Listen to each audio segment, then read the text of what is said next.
Welcome to the Teachers Need Teachers podcast, where we help new and beginning teachers navigate through those crazy first years of teaching so you can maintain your sanity and personal life. Here's your host, Kim Lapre.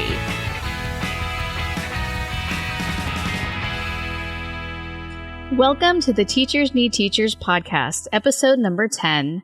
I'm your host, Kim Lapre from teachersneedteachers.com, which is a coaching and community site for new and beginning teachers who don't want to just survive those first few years, but actually thrive.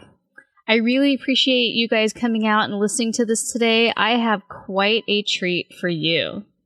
Today, I have an amazing guest, Asia Cunningham, who is an administrator in the Wake County Public School System in North Carolina, and she just finished her first year as the assistant principal at Briar Creek Elementary School. Having been an instructional coach, Asia gives us so many valuable tips for both new and veteran teachers. This conversation is definitely packed, so I know you'll get so much out of it. Also, when she conducts the mock interview, she offers incredible feedback that I know you guys will find helpful on your next interview. So here's my conversation with Asia. Asia, could you please tell me a little bit about your teaching experience and how you came to your current position? I initially came into education by way of a criminal justice background, started out in probation and parole, and I made a transition into education and became a teacher assistant. And just the love of teaching and learning and just being a role model for students in the best way possible for them just came into my life by way of having that opportunity to raise my brother and my sister. And so I don't know, it's just that thing that happens to you naturally in life when you realize that's your calling. And so I pursued the opportunity from an instructional assistant to the teaching position and enjoyed it, had a fabulous time, and made connections with families, and parental involvement is like just one of the gifts that I had, just getting my parents and students to work collaboratively for student achievement to take place. And from there, I moved into what's called a multi-tiered support system administrator, like a coordinator for that program for our school. Mm-hmm. And then I became a test coordinator and data analyst, which led me into thinking, hey, I may want to go into administration. This may be something I could do. And so I pursued an opportunity to become a North Carolina principal fellow. And I landed from there into the assistant principal role. And how long have you been an assistant principal at your school? This is my first year at Briar Creek. And were you an assistant principal elsewhere at a different site? I did my administrator internship at Ligon Middle School last year. Okay. And how do you like it so far now that you've almost wrapped up your first year? It's been an exciting year. Multi-track is certainly different from my previous experiences. So I've been in year-round most of my career. Mm-hmm. And so in my typical year-round, everybody tracks in and out at the same time. Whereas Briar Creek has like 4 of those schools in one, where there's 4 tracks tracking in and out of the school building. And so building culture and building equity to support how do we reach all the students in a transient population like Briar Creek has been a great opportunity for me. Could you tell me a little bit more about the demographic of your community and of the students in your school? Briar Creek, I don't know how much you know about the area that I'm in. It's very transient. So our population is about 33% African American, 33% white. And then we have Asians, we have German, we have French, Vietnamese. Is very balanced. Another 30% that comes from very different cultures. Mm-hmm. There's about 28 languages spoken in our learning. Yeah.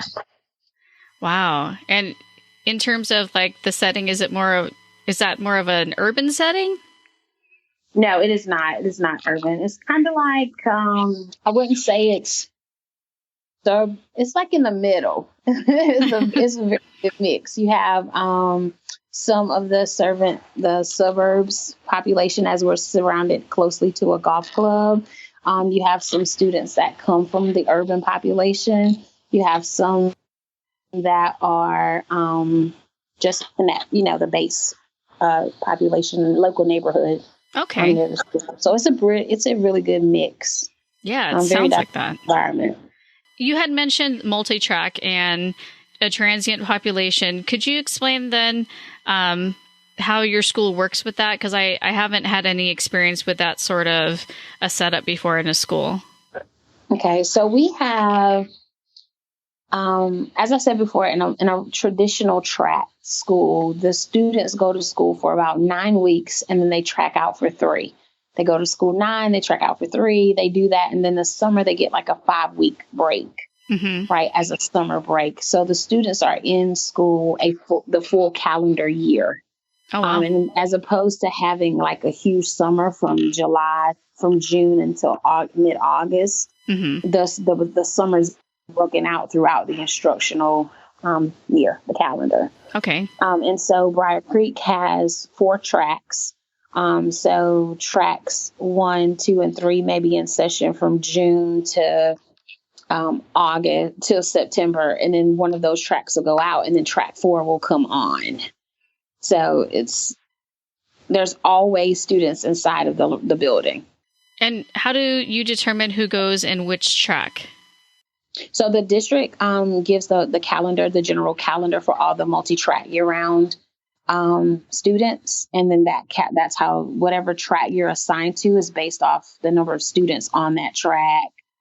So it's based off enrollment and numbers. So let's say if you're wanting to come to 4th grade, track 1. Well, track 1 has 27 kids on it. So I may not have enough space to put you in that classroom. So you look at a different track to see where could you best fit in that regard. We try to honor, the request when parents come in and they fill out their track preferences.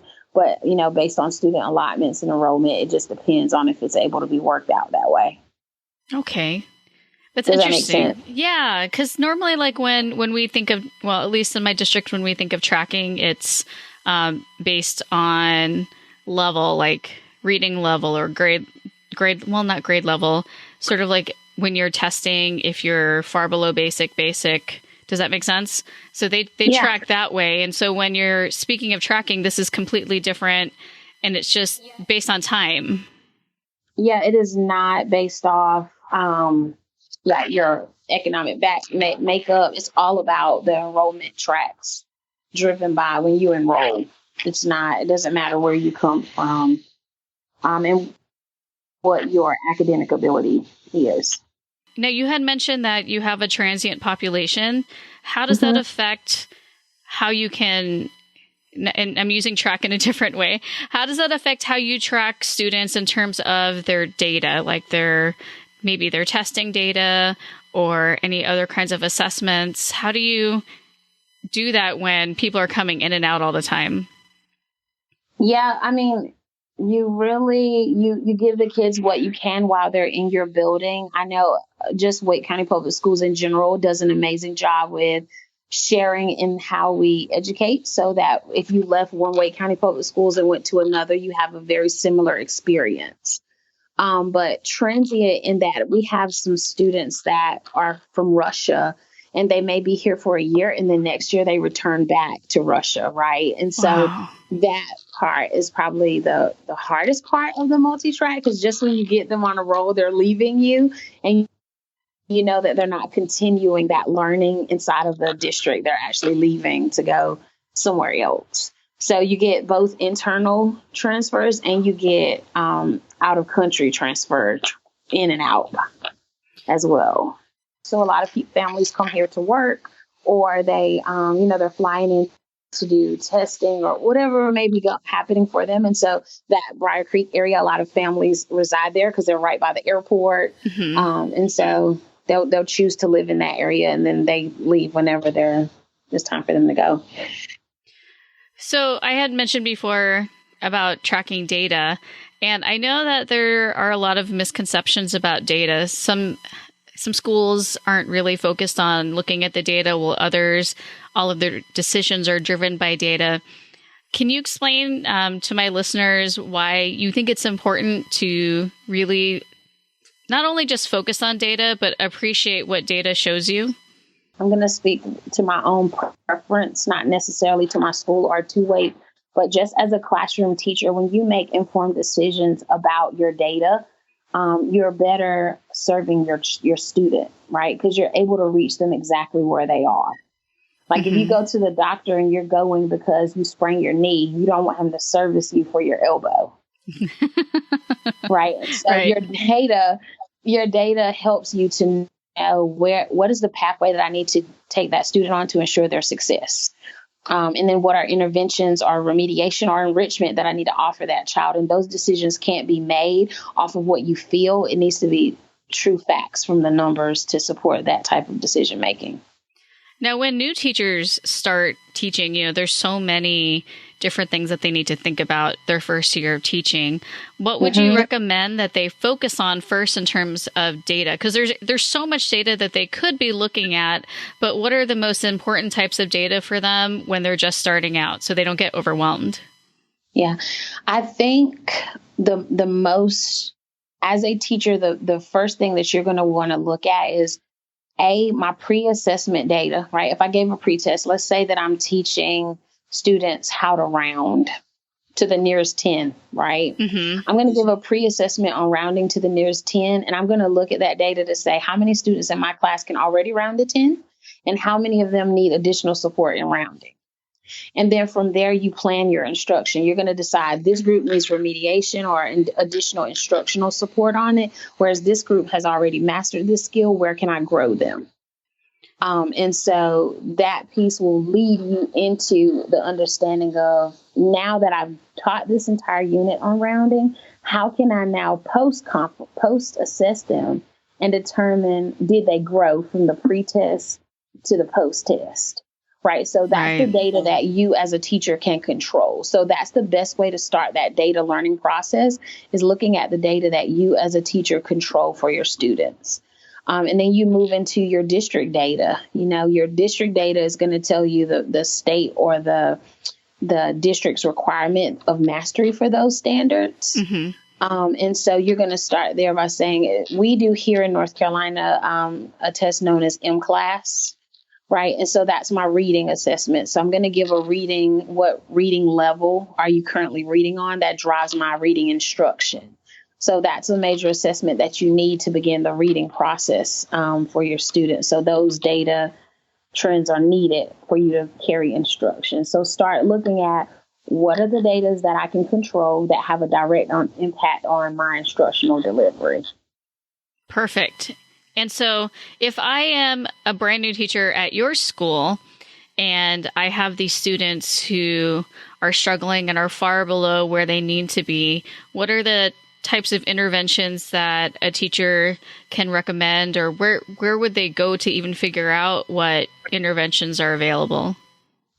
So at our school, we have several supports there for beginning teachers. There's our beginning teacher program. There is our IRTs, like the teachers that are there to coach and support the teachers as they're transitioning. And we have what's called as an instructional leadership team, which handles that multi-levels of support, those tiers that I was talking about. And so a teacher would have 3 or 4 different ways to say, hey, you know what, Timmy does not get this. I've tried talking to him one-on-one. I've tried having him peer up with a peer group. I tried meeting with him. What should I do next? Right. And so you're going to reach out to that mentor teacher that you've been assigned through your VT coordinating program. You'll reach out to your IRT to see, am I targeting the correct problem for the child? And then you'll reach out to MTSS and say, all right, I've tried these things. I've targeted the right thing, but I'm not seeing the growth. So then you look at the intensity of the intervention or the enrichment that you're giving for that kid, because sometimes it's opposite. Sometimes you have a really high kid that you can't move on a skill, like you want them to think more critically about it. And so you're going to look to see what interventions or enrichment can you put in place for them. So when you're looking for new hires, especially when you're hiring a teacher fresh out of college, what are some of the qualities that you're definitely looking for so that you know that they're going to succeed at Briar Creek? For me, I'm looking for passion. I'm looking for that learner, the teacher who knows that beginning teaching is a learning process, right? There are going to be things that you're really good at, and there are going to be things that are tough, right? So how resilient are you to the changes that you'll have to go through? And are you able to communicate when you don't know? Mm-hmm. Like that's okay. Because sometimes owning and saying, you know what, I don't understand this, it's difficult for teachers. So if you don't know, are you able to communicate that and say, you know what, I don't know what you're talking about. I don't even know how to do this. That's the piece that we don't always do as teachers, is say, I don't know. We try to figure it out. And then sometimes it's too late when you're going, I don't know what to do. Right. Because the earlier we can get that support to you and groom you, then the less overwhelmed you'll become on the other end of it.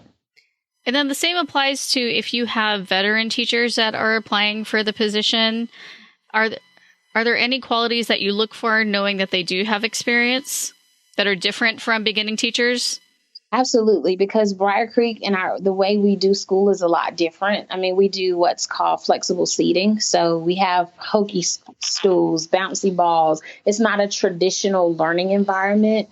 We're very rich on technology use. Mm-hmm. And so, again, I'm looking for that same quality. Like, can you make the adjustments to what would typically be a standard classroom?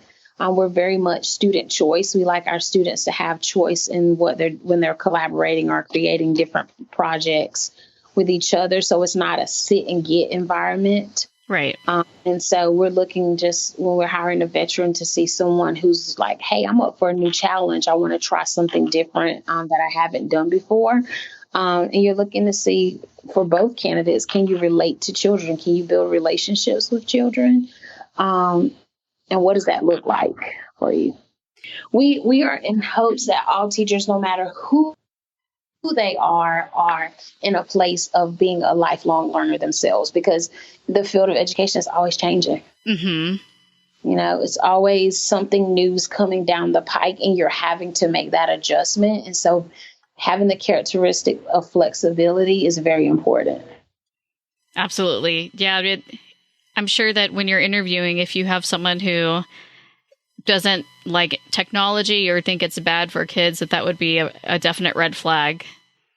Well, my question, not necessarily a red flag. My question would then become, if you don't like technology, tell me a little bit more. It would intrigue me, right? Because we all know that students are now coming out by age 3. They can operate devices like they've been doing it their whole lives, right? Mm-hmm. So we're looking at how can we now take the technology that we know that child has been seeing since they were 2 and 3 and enhance their instructional opportunities, right? And so it doesn't mean I wouldn't give you an opportunity, but it does mean that I would want to know that you're in a place to learn how to truly integrate technology into the learning process. Right. So they'd have to be open, but if they make a blanket statement that it's harmful to kids, that could be something that's a little bit, I don't know. For me, if I were in the interview panel and we were as maybe one-to-one or technology rich as your school is, I would kind of have doubts if someone automatically just said that technology is harmful and that there's no use for it in the classroom. Right. Certainly. Yeah. Okay, so are you ready for the mock interview? Are you ready for the mock interview? I am. I'm going to start sweating bullets here. Let's do this.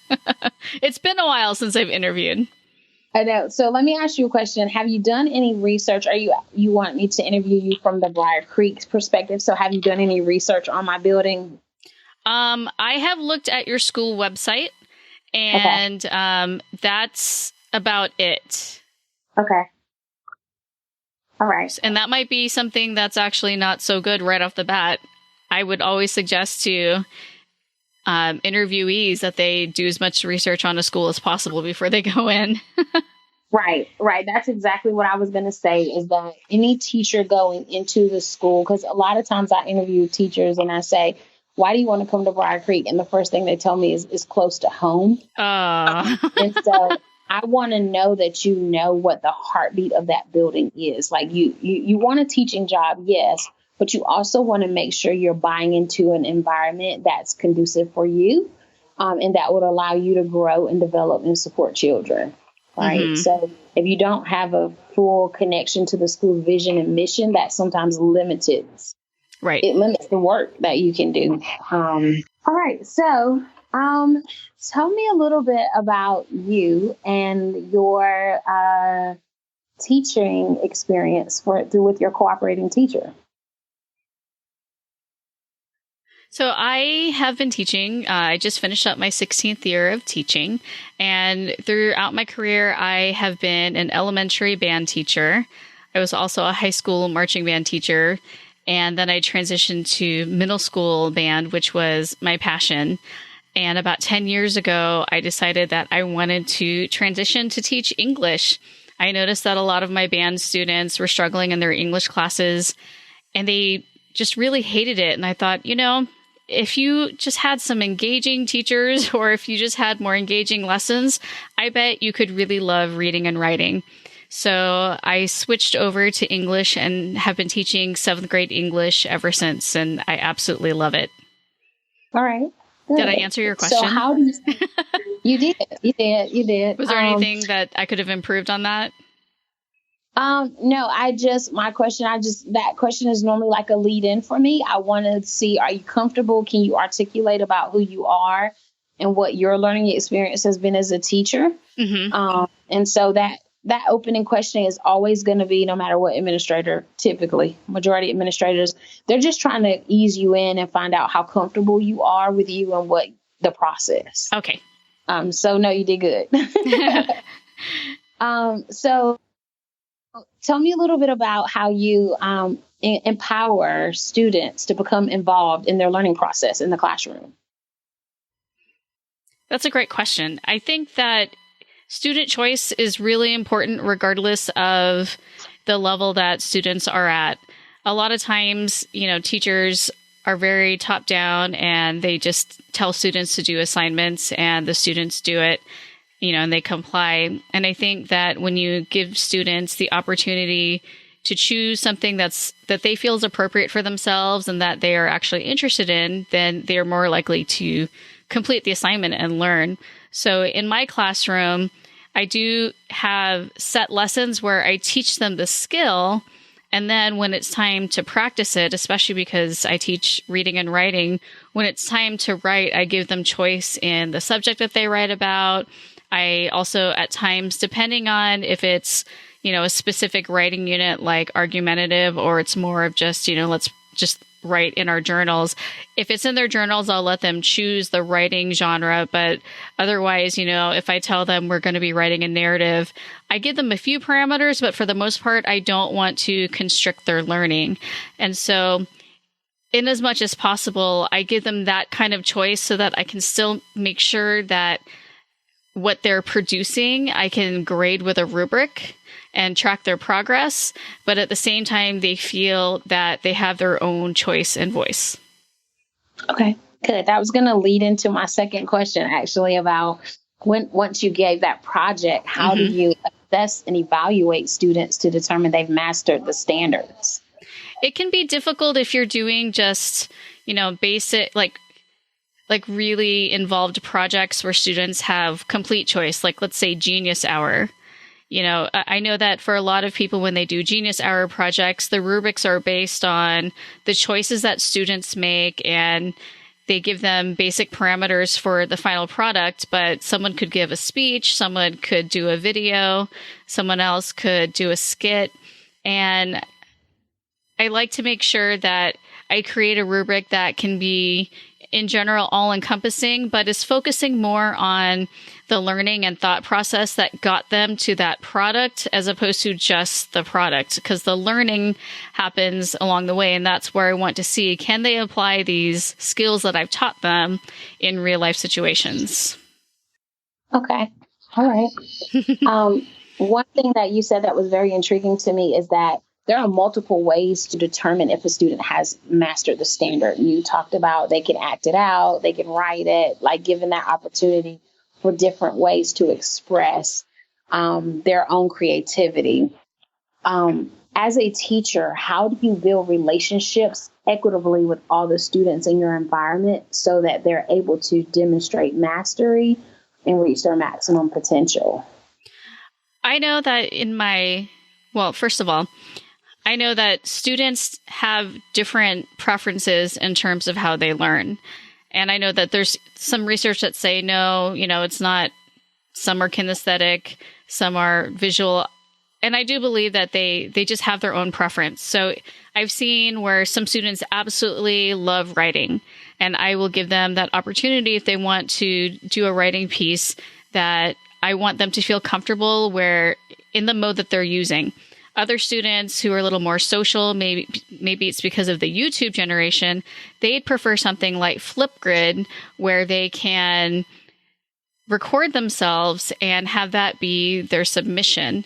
And so they still do have to write it out because I want to make sure that they have all of the elements included. But for them, they feel much more comfortable if they were able to speak it instead of write it. And then I have quite a few artistic students who maybe want to create something where they can include their own art in the submission.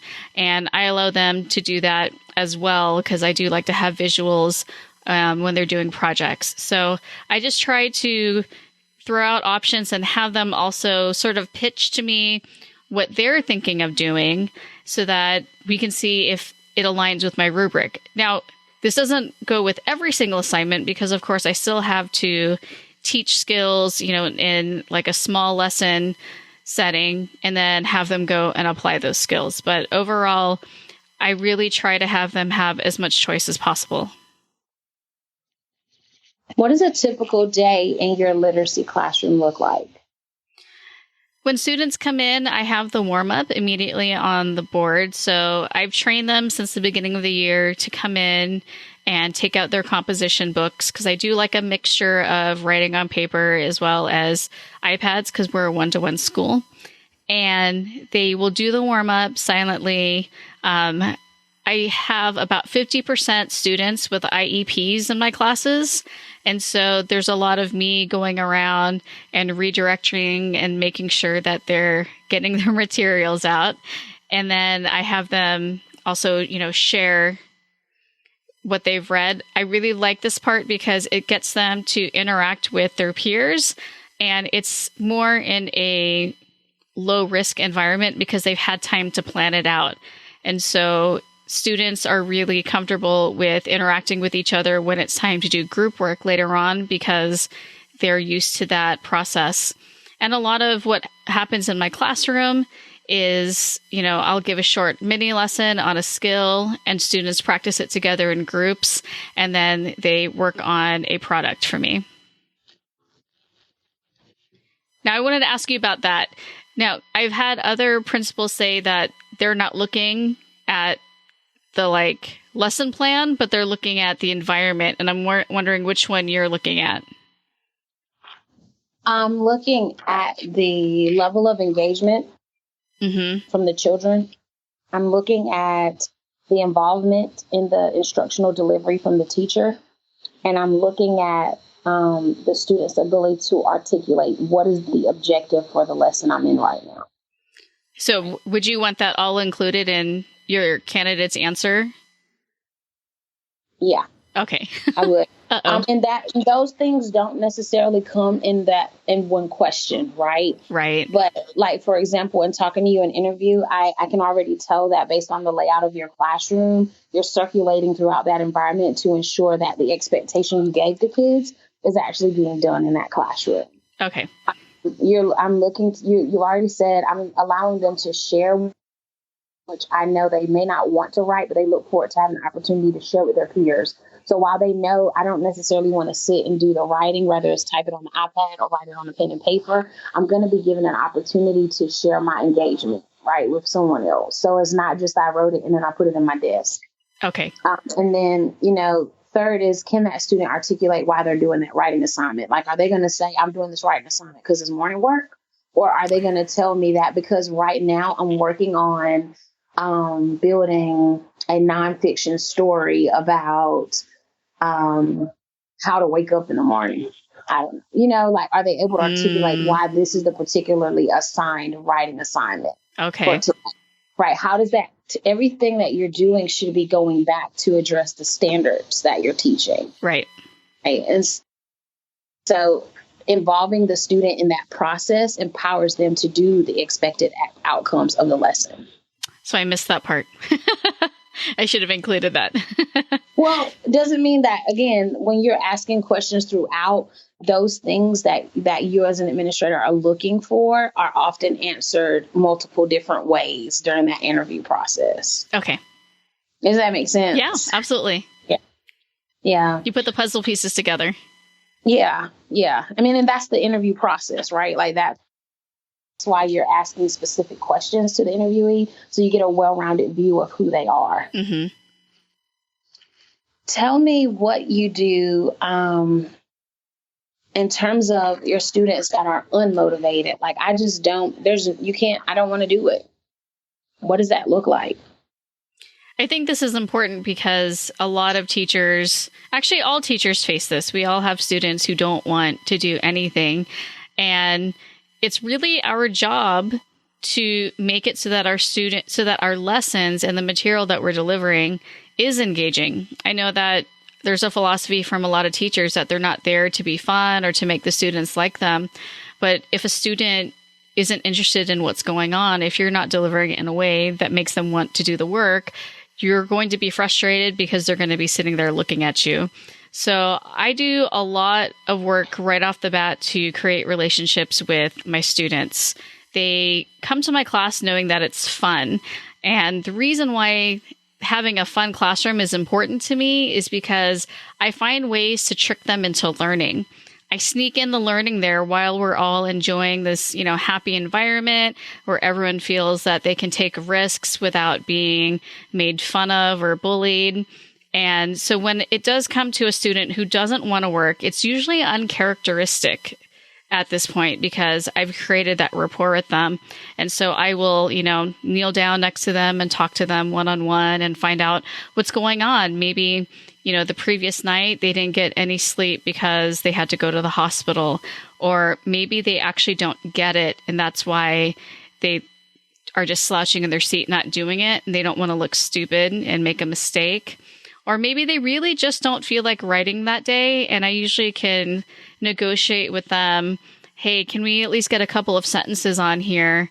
I'd really appreciate that. And because I have that rapport with them, they'll do it when I request it, and then usually they end up doing the assignment in general. How do you ensure parental involvement in the learning process in your classroom? I definitely think parent involvement is a key to students succeeding. They could have the most amazing teacher. A student could have the most amazing teacher, but if they come home and there's no support there, a lot of times students, especially younger students, they'll have a really difficult time being motivated to do it themselves. So I do my best to reach out either through phone calls or emails or sending letters home so that parents can stay involved, parents can stay up to date with what we're doing in my classroom and the students' grades. But I know that ensuring 100% participation isn't possible. Even with all of the tools and technology that we have, there are just some parents who don't want to be bothered or are unreachable. And at that point, if it's at the detriment of the student, then I'll also alert that student's counselor or maybe even one of the administrators if it seems like the student is being neglected because the parent isn't paying attention to them. So part of that question for me as an administrator, I'm looking to see what avenues are you as a teacher going to employ in a attempt to make that happen. Okay. So here's where you're looking for. We all know that parents aren't necessarily getting involved or they're not in the process at home sometimes, right? Right. But what avenues as a teacher are you taking to make that process happen?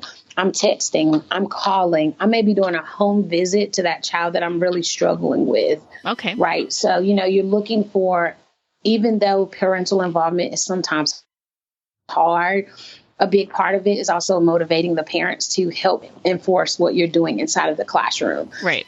This research showing how impactful that parental involvement piece is for not always lower learner, because sometimes we always focus on the lower performer, right. but also the motivation of the higher performing and middle students as well. Mm-hmm. So we're just looking to see what avenues of communications and relationship building is the teacher having on parents in the environment.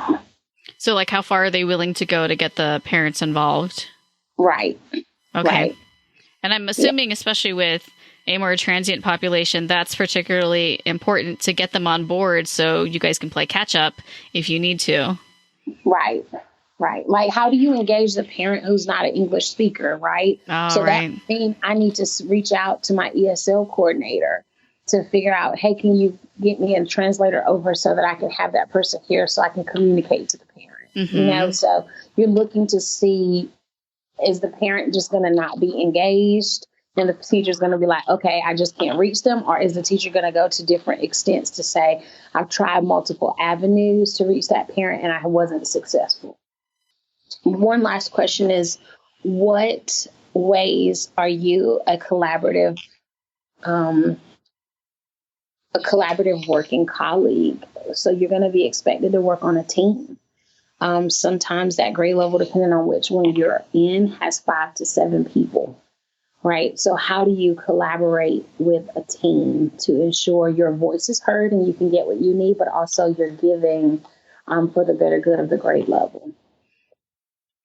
I definitely appreciate the fact that your school does have teams. I think when teachers work together collaboratively, especially interdisciplinary teams, it makes it so that the material can be applied across different subjects and students can see the point of everything that they're doing. So I have actually worked on collaborative teams like that grade level where we all taught different subjects, and everyone wants their pet project to be taught. And everyone wants to have, for example, in math, they wanted to do a baseball unit and they wanted all of the subjects to somehow contribute to this baseball unit. And it didn't necessarily align with what everyone else wanted to do, but we knew that it's important for the students to see that connection across subjects. And so we, if I was writing something in the argumentative genre, I would find a way to weave in baseball history or, baseball statistics in there as well so that I could play my part. And then if I had a unit where I wanted to teach, mystery or something like that, then I would, employ my other colleagues and see if they could find a way where we can somehow connect on that. I think it's actually a really great opportunity for students to have their teachers working and collaborating that way. And also because we want to make sure that as teachers, we're modeling that for our students, right? And so here, an administrator is going to be looking for the teacher to recognize that, I can't do this educating all the students in my classroom by myself. Right. Right. And so I know that my team is also another layer of support. And if I'm struggling to reach a kid, I can connect with a teacher on the grade level. If I'm struggling to plan my content, sharing in that planning experience, sharing in the data, like we come together, we plan our instruction together to match the standards that we're teaching, right? So we're all backwards mapping. We gave a common assessment on this standard so that we can share in the data to see how did your kids perform, how did my kids perform, so that we can then instruct or enrich or remediate the students. So it's a grade level connection and ownership. Okay. So is it only grade? Well, at elementary school, though, they teach all the subjects, right? Or do you have certain teachers teaching certain subjects? Yeah. So, for example, here at Briar Creek, our fifth grade this year was departmentalized. Mm-hmm. So two teachers taught ELA and two teachers taught math, but then I had a self-contained classroom. Okay. Two self-contained classrooms. In fifth, where the teacher taught all the subject areas. However, the teachers still planned. They made their common formative assessments together. They discussed their students together. So even though you're departmentalized, you're still sharing in the data discussions about the students. Right. And it only benefits the students in the long run. A lot of times I feel like we, as teachers, we have to put aside our egos, and compromise in terms of when we're working with our colleagues, because even if we think we're right, at the same time, is it about us or is it about the students? I'm kind of like, I don't know how I did, but I hope, because it has been a while since I've interviewed. In my district, you pretty much interview once and you're in. So that was actually kind of fun for me to challenge myself that way. Yeah. One thing too, as a teacher, like, let's say it's that time you get the response back. Yes, you got the job. And what if you get a no, you didn't get the job, right? Mm-hmm. So when some time passes, right, because you want to make sure that you're in a place to accept it, right? When you want to know, some administrators, if you email them and say, hey, can you give me some feedback? Right. Sometimes the administrator will respond to you, depending on the timing of the email, right? If that Mm-hmm. makes sense, right? Because if it's very fresh, the principal may say, at this time, we just didn't think you were the correct candidate for us. Right. And that happens. Know that it doesn't mean it's you, something's wrong with you. The building was looking for something specific. Right. Right. And then if you get an opportunity that they give you some feedback, like I needed you to expand more on your opportunities that you do A, B, C, and D. It gets a little hairy with HR and policy laws, like what you can say and why you didn't give the job. Right. But you can perhaps get some feedback later time just to say, hey, on this particular question, I said this, like, could I add more to it? Or, be specific, ask for specific growth feedback. And see if the principal or the interview panel, the interview team would give you some pointers to support you along the way. This is going to be so valuable for my listeners. Thank you so much for not only giving me these awesome questions, but also for talking about your school and how you work with data and with such an interesting population. I know that you're busy and that you still have the rest of the school day to go. So thank you so much for your time. I really appreciate you being here on the podcast. Oh, no problem. No problem. I mean, that's the field of education, is that we work to make sure that teachers coming in get the support they need coming in so that they know this is what principals are looking for. Mm-hmm. When you're taking the position of the teaching role, and any way that you can coach and help teachers before they get their license so they know what's coming. Right. It's always an honor. I really appreciate you reaching out to me and asking me to serve on your panel, and to share my current experiences with you has been awesome as well. Oh, you're very welcome. And where can, if people want to learn more about your school, where can they find you and your school at? So we're in Raleigh, North Carolina, and we have a website. You can look us up on the web. Okay. Briar Creek Elementary. And do you guys have like a social media account? We do. We have Twitter, at Briar Creek ES. Okay. And then how about for yourself? Are you also on there? Can people connect with you on Twitter as well? People can. People certainly can connect with me. I'm Miss CAP_BCES. Okay, awesome. And I'll make sure to put that in the show notes so people can link directly to you and get a hold of you if they also want to talk to you about the awesome things happening at Briar Creek Elementary. Thank you so much. I hope you keep in touch. It's been really awesome to speak with you. So some key takeaways from this interview.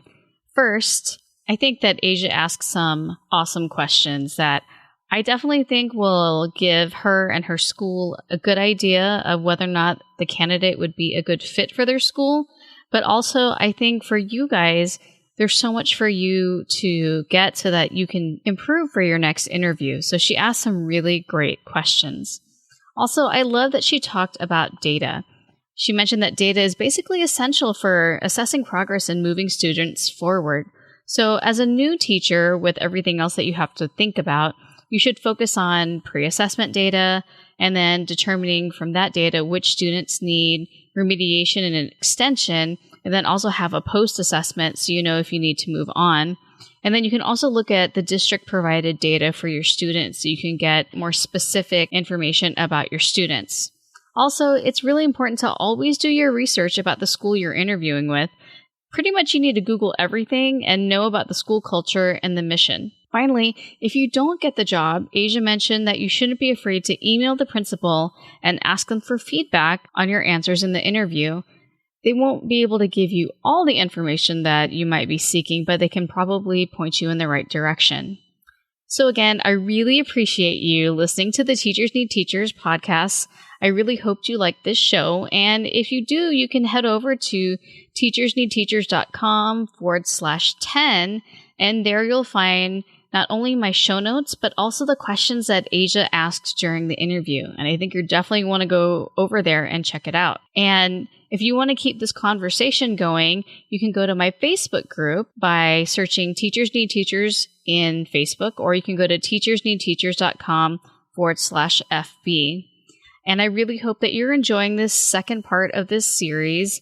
I have several more principals who have agreed to not only talk to me about education, but also interview me so that you guys can benefit from those conversations. If you like this format, please head over to Apple Podcast and leave a rating and a review. And even better, you can subscribe to this podcast on your favorite podcast player. That way you won't miss a thing. And I really hope that if you do have any questions that you want to ask specifically, or if you'd like to be on my show, that you'll email me at kim@teachersneedteachers.com. Have a fabulous day. Thanks for listening to the Teachers Need Teachers podcast.